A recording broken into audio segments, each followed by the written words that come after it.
everybody, it's me, Alex Watson, with Game Movie Empire. We're here with somebody who deserves a lot of recognition, and I'm really excited that we got to run into you. We're here with Navid. Tell us a little bit about your background, so people can understand, like, because, you know, when you do video games, sadly, you know, your face doesn't get to, you know, you don't get the recognition you deserve, which you deserve a lot. Tell us exactly what, you know, your background is and what leads you up to today. Sure. I mean, I started off in film, but then was fortunate enough to meet the guys at Rockstar Games, and they gave me an amazing opportunity to come on board to be the cinematic director for GTA 3. And then once that kind of hit the ground, they provided me with the opportunity to continue with Vice City, San Andreas, and at the same time to really nurture and facilitate a production department that was going to bring about that cinematic element, as well as Max Payne. I was director on that, cinematic director actually on that. No. Yeah, I was the cinematic director on that. I directed the movie. And then I did like The Warriors, Manhunt. I left Rockstar after 6 years, went on, did Homefront, Alan Wake, to different kind of capacities. So I've always kind of been involved. I also at the same time went on to go do some back to my film roots and directed a couple of feature documentaries. So really all of that stuff has been a mixture of my interest and also a little bit of luck with those games, being affiliated with those games, and those games also being like not only epic but, you know, really groundbreaking, and then being able to learn from it. I learned from those experiences and really have been able to take that and bring that to the project that we brought here to Sundance. Yeah, I mean, see, that's what drew me to those games. As you know, I am a very cinematic person, and all those who are listening, you know that Rockstar and most of, like, all the Grand Theft Auto series I've played, and I love them, but the reason why I love them is the cinematic aspect of them. Like, they're not just video games, they're very cinematic, and they're very, like, epic, and they're really well written. Exactly. Dan Houser is, I think, probably one of the best, if not the best, game writer out there. Yeah. So it's obviously really easy for a director when you've got great material to kind of work with to kind of go off of that, and that was exactly what took place. See, so now we know who he is, and now you can respect what we're going to show you today, because he has something really cool to tell us about. So tell us what you got here at Sundance. I'm really excited to, I mean, what I got to see a little bit here was awesome. So tell us exactly what we got and, like, the premise of what you have here. Absolutely. So what you guys have participated in today is the 1979 Revolution exhibit. The exhibit is really a vertical slice of a game that we're going to be releasing the spring of this year, and the game itself is a hybrid of multiple disciplines. We're taking what I love about AAA games, which is high production value and great gameplay, and combining it with a narrative from adventure games, choose your own adventure, which we've seen obviously hit as of recent with Telltale's The Walking Dead, The Wolf Among Us. So we love that element of it, but then we also wanted to do something that hasn't been done to date, and that's a game based on real world events and draw from real world material, such as photographs, such as recordings, such as journals that were done, and as well as 40+ interviews with people who actually participate in that, and embed this all into a single experience, which would be episodic and based on the trajectory of the 1979 Iranian Revolution. And hopefully through the experience you get to have a great time, from doing anything from throwing rocks at soldiers to try to get your fellow students away, from being able to take photography pictures, which is a main part of the game, of subject matters of the world, and then also to engage with how do you have a regular life when the world around you is being torn apart, and how do you make decisions about who do you support? Is it your best friend or is it your own brother? And these challenges that kind of come about, and I think by having people play this, and I think people are ready for this. I think we're at a point now where we're seeing that games are getting rewarded because they're being designed well. That's what we're seeing, that the indie explosion is a result of great design and great aesthetics coming together. The issue that exists for indie is obviously the money factor and how do you get your product out there. That's where AAA and the big publishers kind of nail it down. But they're just repeating the same sequels, and they're great, but That's the Hollywood blockbuster. So for us, we saw a great opportunity to use design, to use content, to use narrative, to use cinematic filming of how you actually capture these moments. We're doing everything in motion capture, and of course, high production value. Bring that into place.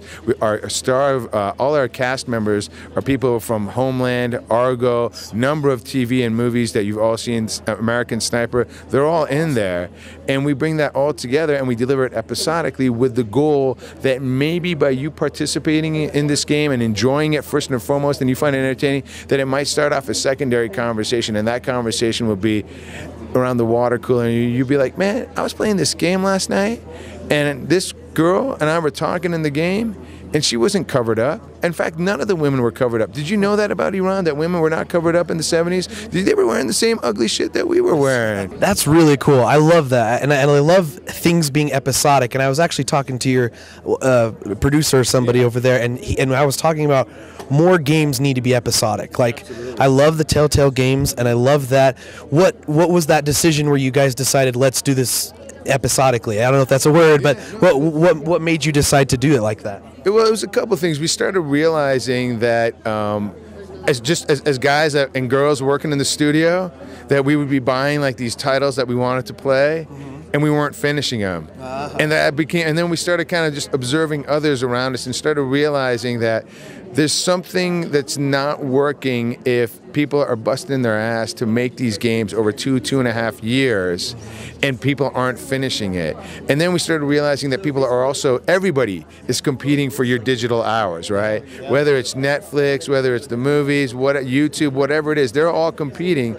So maybe the approach is actually give people something that's a little bit more smaller, bite-sized, give it to them episodically. If they want, they can come back. If they want, they could do a binge. So if they want, they could do 5 episodes and have the same thing as a big console game experience and do it back to back. But also episodically is good for the team, because your concept artists finish, they move on to the next thing. They're fresh. That game comes out in 6-8 months. They're seeing the fruits of their labor right there, rather than this unfortunately broken model of guys busting their ass for 2.5 years. The game doesn't do the sales that it does because it costs $50 million to make, and they shut down the whole studio. So as a result, we're lacking like new IP and innovation on that front. So what made you decide to go with I think you said Iranian, right? The Iranian Revolution. What made you decide to go that? Well, I grew up in Iran until I was 10 years old, and because we were trying so many new things, you got to go with what you know. And so I knew the revolution. I knew I could get the best assets. I'd been talking to photographers who were in Iran, so I was able to get those pictures off them.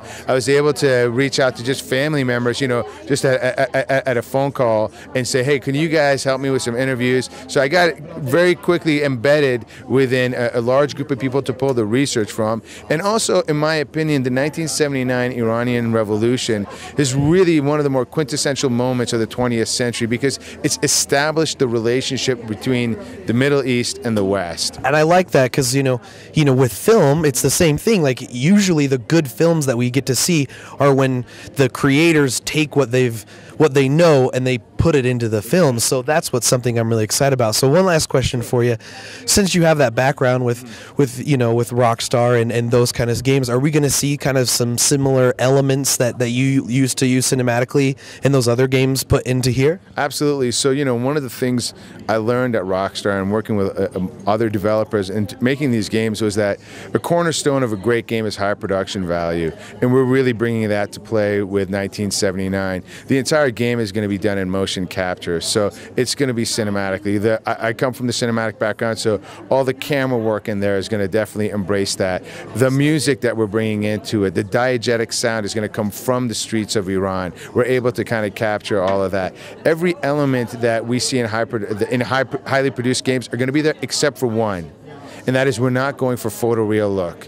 We're actually I feel like technology has pushed things so much in gaming that it's all almost becoming the same look. Oh, yeah. And so as a result, what we wanted to do was say, can we take beautiful concept art, which has always resonated with me, and actually put it on 3D models, and maybe not follow the cell shading look of what we see like comic books with the black lines, but take it beyond that and just bring actually raw lines that are drawn on the characters to show like buttons buttons or seams and stuff like that. And in terms of the gameplay, the same thing kind of applies. You know, we've got the choose your own adventure, which is really the foundation of the game experience. But within that, we're putting a number of multiple mini games, which includes first and foremost photography, triage, navigating not only a crowd but navigating a riot. These are just like really a small segment of everything that we're planning on covering, because the other thing I learned at Rockstar is that people will always come back if you over-deliver,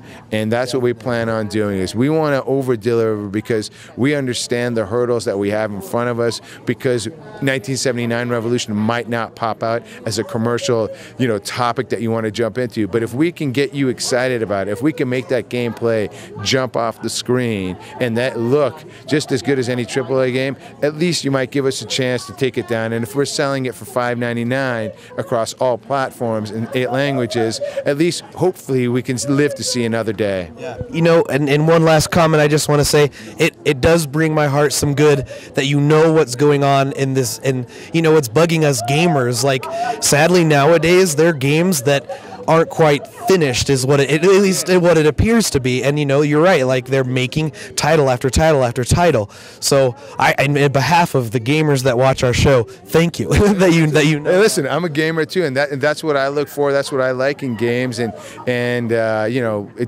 I'm really excited about where games are going. So I would tell everybody that's listening out there, you know, there's good things coming down, on the horizon for experiences, and for the first time, the designers, the creators are actually going to be truly liberated, because it's the gamers that are rewarding the designs now. So where can we look to? You said it was going to come out on PC in spring, is that right? Yeah, so we'll be doing it on PC, we'll be doing it on iOS and Android. That'll come out in spring, and then we'll be doing it as downloadable content on the consoles as well. And that might just be a little bit later. And then we've got a couple of other conversations going on in terms of how we're going to piece it out, because we're really interested in bringing the experience to the VR world.